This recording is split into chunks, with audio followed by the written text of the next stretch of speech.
നടൻ കൃഷ്ണകുമാറിന്റെയും മകൾ ദിയ കൃഷ്ണയുടെയും ഹർജി പരിഗണിക്കുന്നത് മാറ്റി. ക്രൈംബ്രാഞ്ച് റിപ്പോർട്ട് ഫയൽ ചെയ്യാത്തതുകൊണ്ടാണ് ഹർജി മാറ്റിയത്. ഈ മാസം 25-ന് ഹർജി വീണ്ടും പരിഗണിക്കും. വിവരങ്ങളുമായി വി എസ് അനു ആണ് ചേരുന്നത്. വി എസ് അനു, വലിയ തരത്തിൽ കേരളം മുഴുവൻ ചർച്ചയായ ഒരു കേസ് അല്ലെങ്കിൽ ഒരു സംഭവമാണ്. അതിൽ എന്താണിപ്പോൾ ക്രൈംബ്രാഞ്ച് റിപ്പോർട്ട് ഫയൽ ചെയ്യാൻ ഒരു കാലതാമസം ഉണ്ടായിരിക്കുന്നത്? കൂടുതൽ വിവരങ്ങൾ.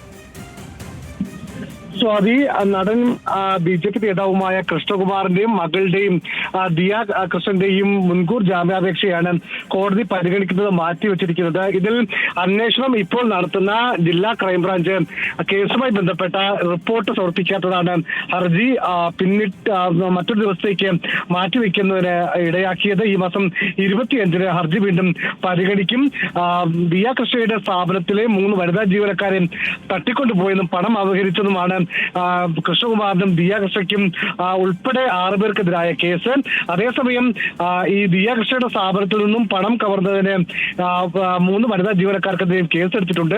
ഈ കേസാണ് ഇപ്പോൾ മുഴുവനായും ഇതിന്റെ അന്വേഷണം തിരുവനന്തപുരം ജില്ലാ ക്രൈംബ്രാഞ്ചിന് നൽകിയിരിക്കുന്നത്. ഈ റിപ്പോർട്ട് വൈകിയത് കൊണ്ടാണ് ഇന്നത്തെ മുൻകൂർ ജാമ്യാപേക്ഷ പരിഗണിക്കുന്നത് മാറ്റിവെച്ചിരിക്കുന്നത്. സ്വാതി. ശരി അനു, നടൻ കൃഷ്ണകുമാറിന്റെയും മകൾ ദിയ കൃഷ്ണയുടെയും ഹർജി പരിഗണിക്കുന്നതാണ് ഇപ്പോൾ മാറ്റിവെച്ചിരിക്കുന്നത്.